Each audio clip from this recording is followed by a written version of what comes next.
Hello, brothers and sisters. We the brothers from the Gathering of Christ Church. We're going into a good topic today, dealing with the understanding or teachings of Easter. This time of year, you go to your stores, you go into your supermarkets, you will see eggs, the dyeing of eggs.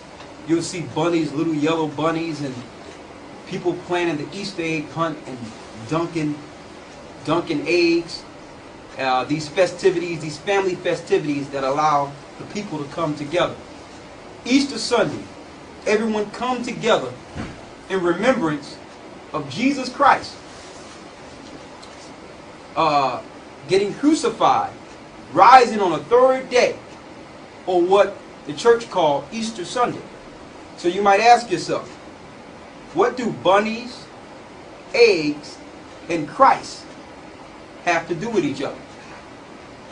Why you have some churches dealing with Easter egg hunts, or have everybody coming on Easter Sunday. And I used to wonder, even though the calendar changed each year and the days change each year, you notice Easter Sunday, Easter always falls on a Sunday, regardless of what the calendar is. Easter falls on a Sunday. You have Good Friday, Easter Sunday. So we're going to go into the teachings. Where do Easter come from? Do the day Easter have anything to do with Jesus Christ? Was pagans or Gentiles following the worship of Easter before Christ was born? All these and more will be answered for you. Where's the first place you see the word Easter? We're going into the Holy Bible, the King James Version, the regular King James Holy Bible, the same Bible you may have on your mantelpiece. And we're going to go into the word Easter and see if it's in the Bible. Let's go to Acts 12 and 4. Acts 12 and 4. And when he had apprehended him, he put him in prison and delivered him to 4 quadrants of soldiers to keep him, intending after Easter to bring him forth to the people. Intending after Easter to bring him forth to the people. We found out through study that word Easter was put in the Bible because the Catholic Church integrated pagan worship, which is the goddess Star or Easter, with Christianity or the words of the Bible. So in order to give credence to their holiday, they took out the word Passover there and put in the word Easter. So how do we know this? Now, we don't own any printing presses. This is the Zondervan Bible Dictionary. Okay? And in the Zondervan Bible Dictionary, I highlighted where it says Easter, in parentheses, it says Passover. Rendered Easter in Acts 12 and 4. But correctly translated Passover.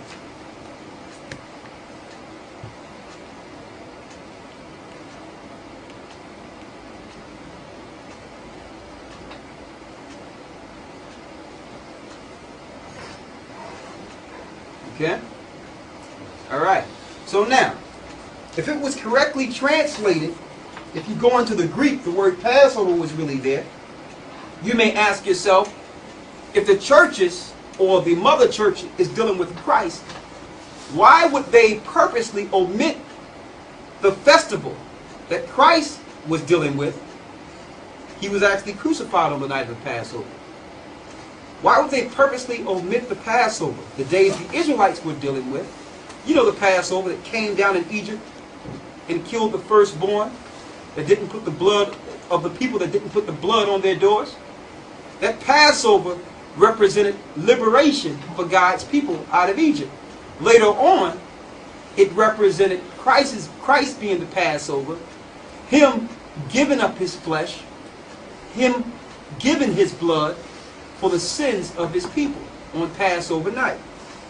Sitting down with the disciples, letting them know to do this in remembrance of Him. Now, if the churches are dealing with the Spirit of Christ, why would they diabolically this is a diabolical tactic. Why would they take the word Passover out of Acts and just slip in the word Easter? Maybe the pagans were dealing with the Easter god or the goddess Astarte. We'll see.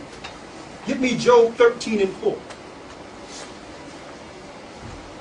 Job 13 and 4. Because we know they that would worship Christ or God must worship him in spirit and in truth.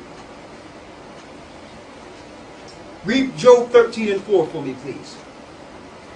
But ye are forgers of lies. They are what? But ye are forgers of lies. They are forgers of lies. So you would have an institution sit down and forge new teachings in the book to give credence or authority to a Gentile teaching. Let's get 1 Corinthians 10 and 20. And read that.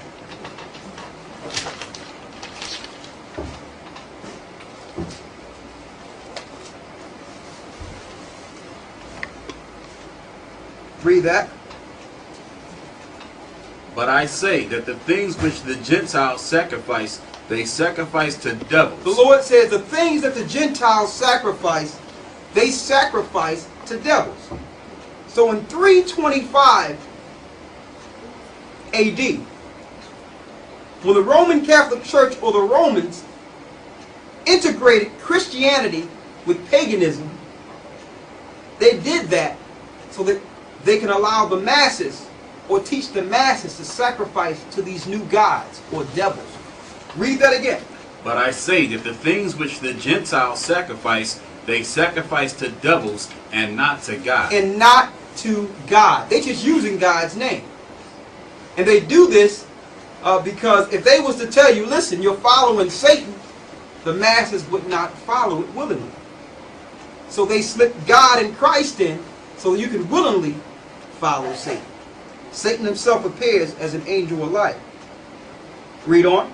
And I would not that ye should have fellowship with devils. So the Lord don't want his people or his followers to have any fellowship with devils. I know some people will say, well, I know that Easter don't have anything to do with Christ, but I'm doing it in remembrance of Christ.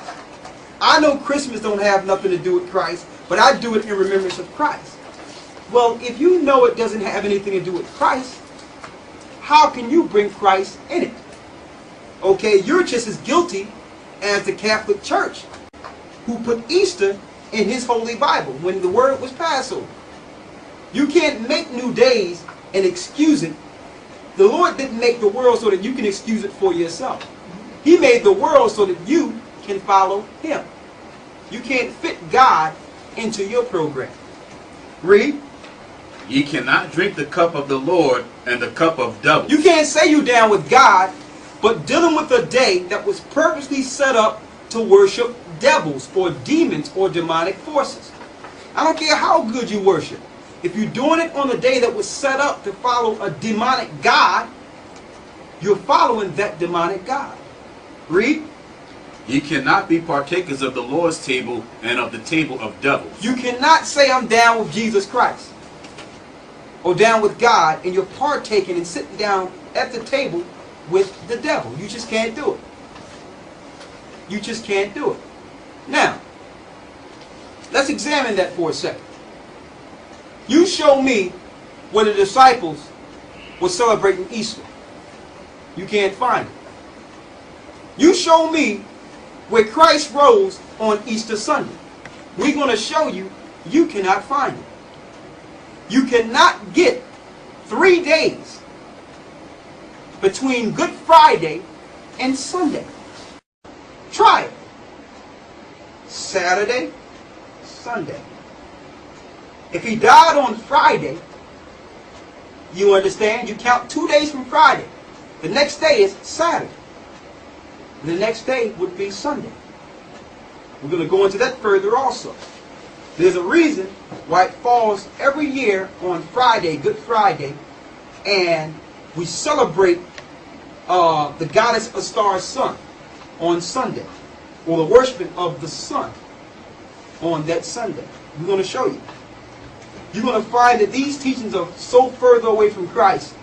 They have nothing to do with God or Christ and have no Bible backing. Now, here's a book. It's out of print now. It's called The Two Babylons and the Worship Proved to be the Worship of Nimrod and His Wife by Alexander Hislop. And this book was compiled in 1932. Okay?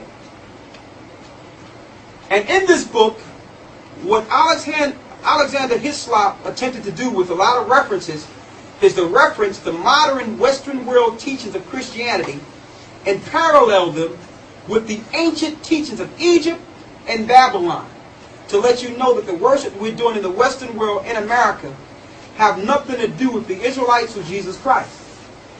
They were purposely set in the church, the papal church.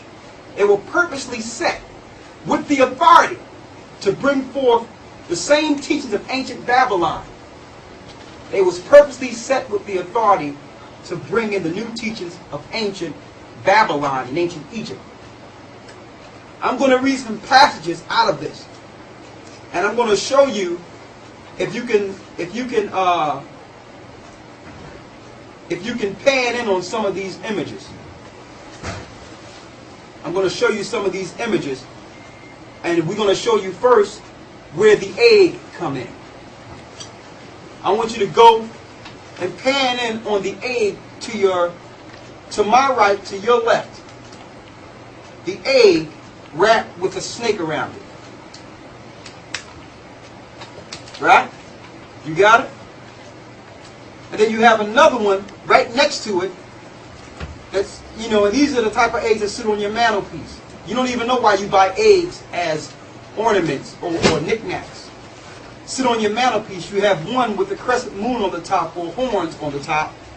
And you have another egg right here as in the form of a ship.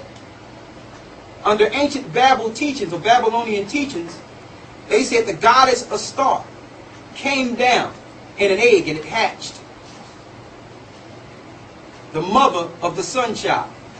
Now you understand each year why you have your children dunking eggs in water and it's coming out a new color, shiny. Because it says that the egg landed into the river Euphrates and came up and floated and it hatched. And when you dunk your egg in the water, it's a representation of the goddess Astar coming down in an egg into the river Euphrates, out of the water, hatching. The mother of the sun. Ancient Babylonian teachings. I'm going to read this passage here. It says here, in the sacred festivals, even as in this country, in ancient times, eggs were used in the religious rites of the Egyptians and the Greeks, and were hung from the mystic purposes in their temples. From Egypt, these sacred eggs can be distinctly traced to the banks of the Euphrates. The classic poets are full of the fable of the mystic egg of the Babylonians, and thus its tale is told by Hyginus the Egyptian, the learned keeper of the Palatine Library at Rome, in the time of Augustus, who was skilled in all the wisdom of his native country. An egg is a wondrous size, to say it to have fallen from heaven into the river Euphrates. The fishes rolled it to the bank, where the doves, having settled upon it, and hatched it. And came Venus, who afterwards was called the Syrian goddess, that is, Asteroid. Hence, the egg has become one of the symbols of Asteroid, of Easter, and accordingly in Cyprus, one of the chosen seats of the worship of Venus. As Asteroid, the egg of wondrous size was represented on a grand scale. The occult meaning of this mystic egg of Asteroid in one of its aspects, for it had a twofold significance. Had reference to the ark during the time of the flood, in which the whole human race was shut up, and the chick is enclosed in the egg before it is hatched. Now you see, that's why you have the chicks from Rite Aid. When you go into Rite Aid, you see those little yellow marshmallow chicks. That's where that comes from. Alright? So, and it shows the goddess holding an egg with a dove next to her on the next page. Pan in on this.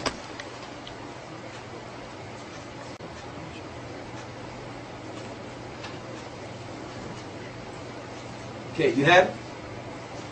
So now, we done broke down the Easter side of things, so we know that Christ have nothing to do with Easter. Alright?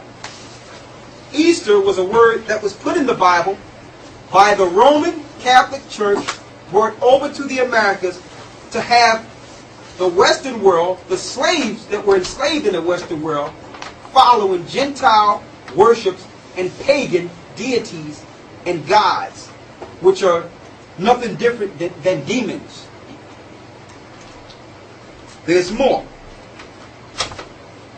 I'm going to read this here.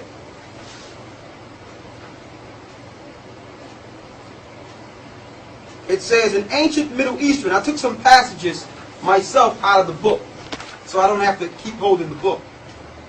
It says, in ancient Middle Eastern culture, these pagan festivals commonly welcome worship of the pagan gods Baal, which is Satan, and Aster, where people would engage in ritualistic sex in effort to honor the pagan god deities and hope that the pagan gods would make the people fertile that year. Now, when you look into eggs and bunnies, that represents fertility, or the goddess of sex. Having a lot, that's why you have bunnies. Bunny lays a lot of eggs, so you see bunnies this time of year. I mean, bunnies, excuse me, don't lay eggs. Bunnies have a lot of offspring. Bunnies have a lot of offspring. So they have the bunnies, because they are very, very, very fertile animals. Then you have the eggs, which represents what? Life, fertility. Alright? It says here, so Easter actually is not biblically based, but instead derived from ancient pre-Christian pagan gods, such as the Chaldean fertility goddess Aster, who is also known as Astereth and Ishtar interchangeably. But you should also know that this pagan deity is mentioned in the Bible. Associated with Ishtar was the young god Tammuz in Ezekiel 8 and 14. Consider both divine and mortal.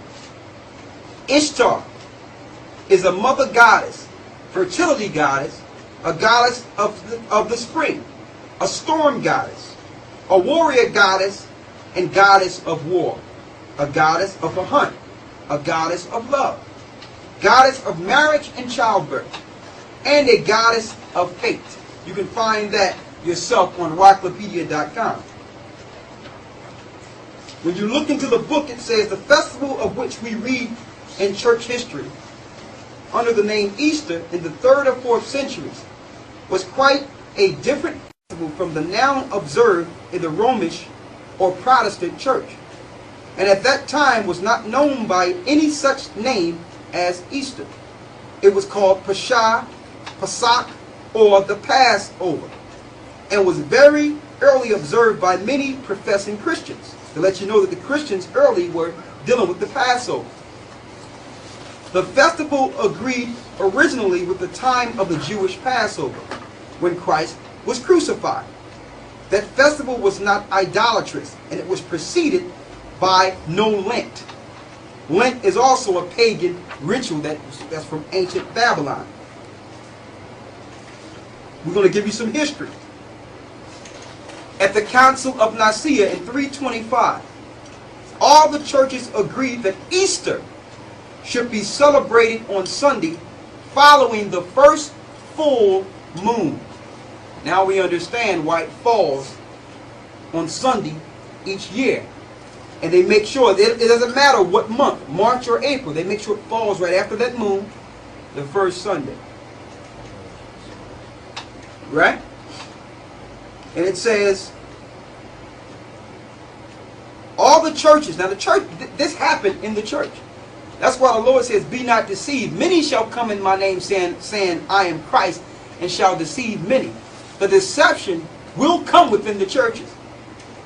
It says, and all the churches agree that Easter should be celebrated on Sunday following the first full moon after the vernal equinox. The Roman Catholic Church used its dominant influence to merge different ideas into Christianity and persecuted the true followers of God who kept his commandments, and those who kept the commandments had to do so in secrecy at this time in history. So those that were really following Christ had to do it totally separate from the Roman Christian life. If they were found following the true teachings of Passover and they were Christians, they were persecuted and ridiculed by the Catholic Church. It says the earliest Christians celebrated the Lord's Passover at the same time as the Jews during the night of the first full moon of the month of spring. Alright? Now I'm going into the egg. The mystic egg of Babylon, hatching the Venus Ishtar, fell from heaven to the Euphrates. Dyed eggs were sacred Easter offerings in Egypt. So when you dye your eggs, understand that you're dealing with Egyptology. Evil Egyptology at that. As they were still in China and Europe, Easter or spring was a season of birth, terrestrial or celestial. You can find this information in the Egyptian Belief and Modern Thought, page 211 and 212. We're living in a pagan world, folks. And they're using Christ to bring forth this paganism. And you have some people who don't go to church the whole year. But they'll be there on Easter Sunday. Alright. Let's go to Matthew, the 27th chapter. To show you when Christ rose. Okay, now we're going to go into the day that they're using as an excuse to follow Easter, which is the Passover. The night Christ was crucified. And we're going to show you, beyond any shadow of a doubt, there's no way you can get 3 days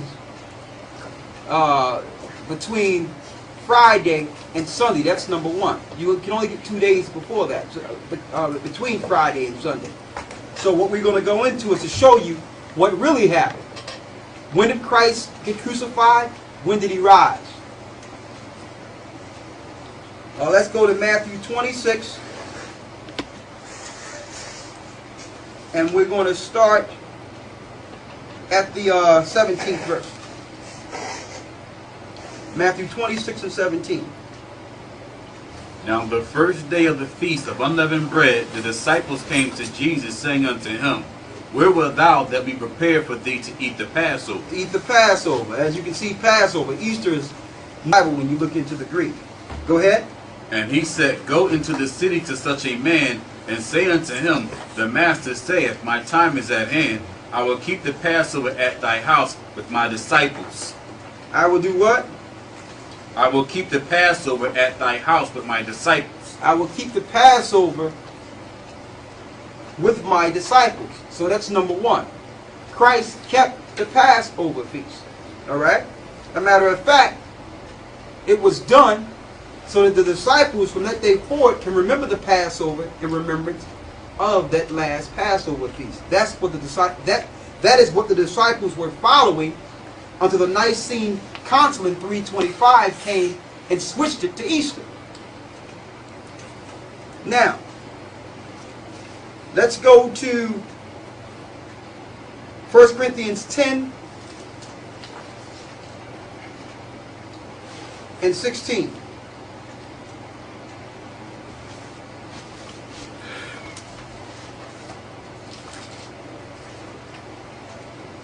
Read that. The cup of the blessing which we bless, is it not the communion of the blood of Christ? The bread which we break, is it not the communion of the body of Christ? For we being many are one bread and one body, for we are all partakers of that one bread. So it says we are all partakers of that one bread. And see, and that's what Christ told the disciples to do in remembrance of him. He says, take this bread and eat it, for it's my body. Take this wine and drink it, for it's my blood that is shed for the remission of sins. That happened on Passover night. Now, we're going to go into counting, as far as counting how many days it took for Christ to get crucified, and when did it happen. Go to Matthew 12 and 40. Matthew 12 and 40, going into counting the days here. Read that. Matthew 12 and 40.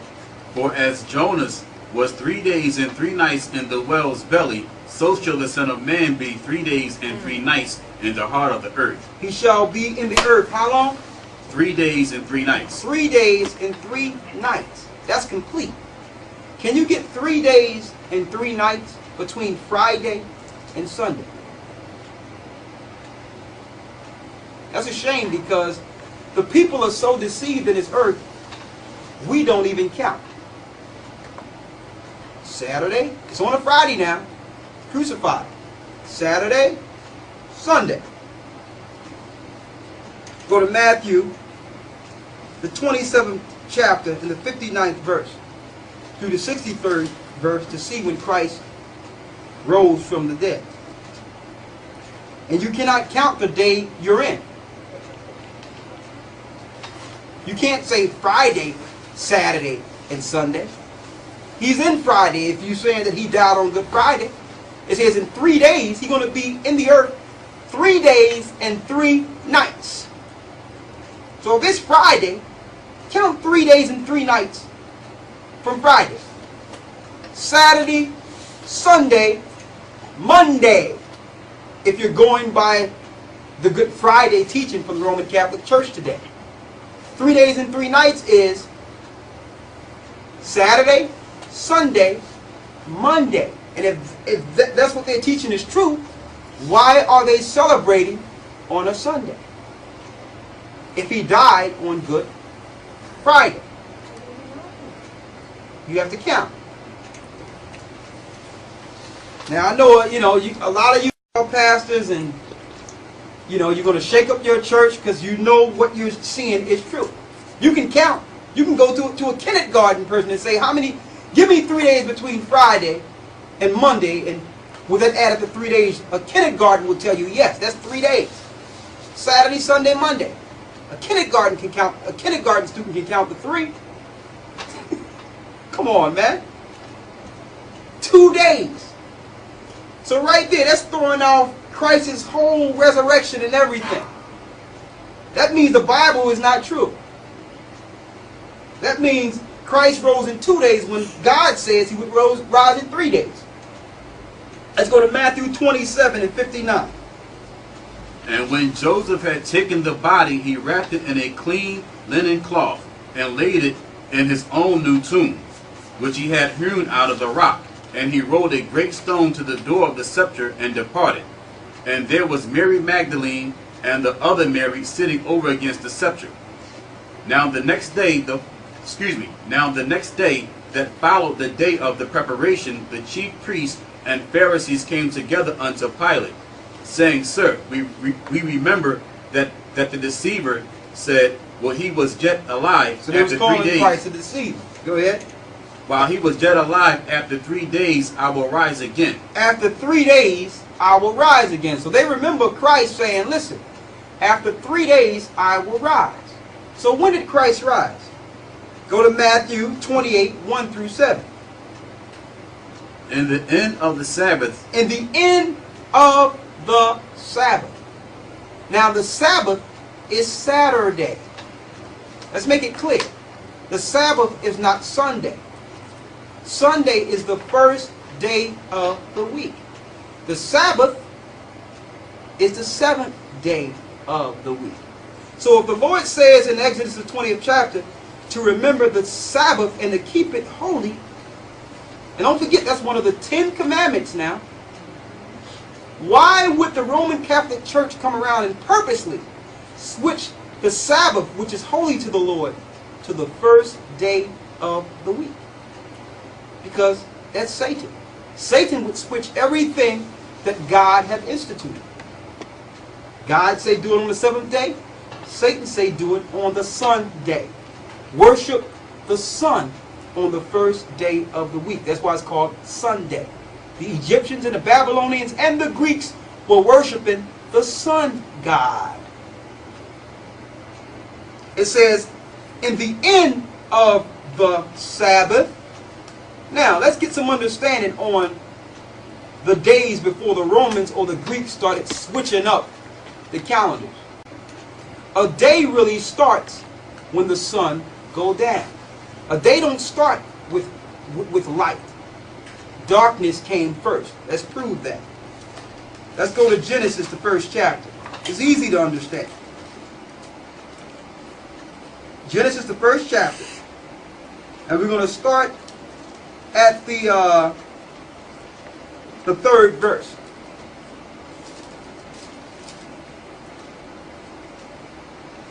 Matter of fact, start at the first verse. Let's see what came first. Read. In the beginning God created heaven and the earth was without form and void, and darkness was upon the face of the deep. It was totally dark. Darkness was upon the face of the deep. Go ahead. And the Spirit of God moved upon the face of the waters. And God said, let there be light. So what came first? Darkness. The Lord says, let there be light. Darkness came first. Read. And God said, let there be light, and there was light. And God saw the light, that it was good. And God divided the light from the darkness. And God called the light day, and the darkness he called night. Go ahead. And the evening and the morning were the first day. Say that again. And the evening and the morning were the first day. So how do you complete a day? The evening come first, then the morning. So days are from evening till evening. Like under the old Jew calendar. Like the Jewish people follow today. So the Sabbath start Friday sundown to Saturday sundown. That's the Sabbath. So when you see the sun going down on Friday, that's the Sabbath. Until the sun go down on Saturday, which is the seventh day. Because darkness comes first. So when the sun go down, you're in a new day. See, the Romans or the Greeks did what? Go to Daniel 7 and 25, and then we're going to go back to Matthew's, the 28th chapter. They did what? Read that. And he shall speak great words against the Most High, and shall wear out the saints of the Most High. So that's what they did. The powers of this earth spoke great words against the Most High, switching everything the Lord established in this book and making new days and new holidays, new holy days, and calling them holidays. Saying, listen, I don't care about the Sabbath of God. I'm going to make everybody worship the sun on Sunday. Speaking great words. When someone speaks great words against God, they're speaking words against His word, which is the Bible. They're speaking against the Bible. Read. And think to change times and laws. It says they shall think to change times and laws. Now will they do it? No. Because every 30 days there's a new moon. So they can think to do what they want. But as long as they're new moons, that's a new month.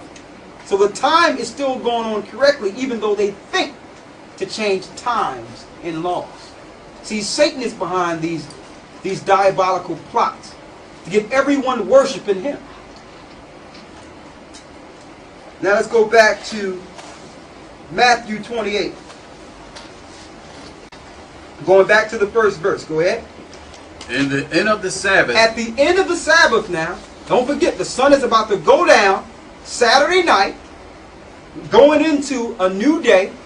Read. As it began to dawn toward the first day.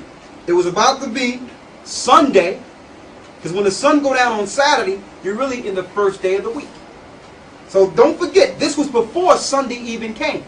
Read. As it began to dawn toward the first day of the week, came Mary Magdalene and the other Mary to see the sepulchre. Go ahead. And behold, there was a great earthquake, for the angel of the Lord descended from heaven, and came and rolled back the stone from the door, and sat upon it. His countenance was like lightning, and his raiment white as snow. And for fear of him, the keepers did shake and become as dead men. And the angel answered and said unto the women, Fear not ye, for I know that ye seek Jesus, which was crucified. He is not here, for he is risen, as he said. Come see the place where the Lord lay. See that? So before the Sabbath was over, Christ had already resurrected. He already left. So he was actually gone before what they call Sunday. You see that? So that's crystal clear. Now you definitely cannot get 3 days between Friday and Saturday, Sunday. We need to count. Christ was crucified on a Wednesday. On a Wednesday when the sun was going down. And he resurrected right before the end of the Sabbath, which is 3 days. Wednesday sundown to Thursday sundown, Thursday sundown to Friday sundown, Friday sundown to Saturday sundown. 3 whole days. And nights. Wednesday sundown to Thursday sundown. Thursday sundown to Friday sundown. Friday sundown to Saturday sundown. We have to do spiritual Sesame Street around here, man. We have to count to 3 to let you know that what they're teaching in the churches is incorrect.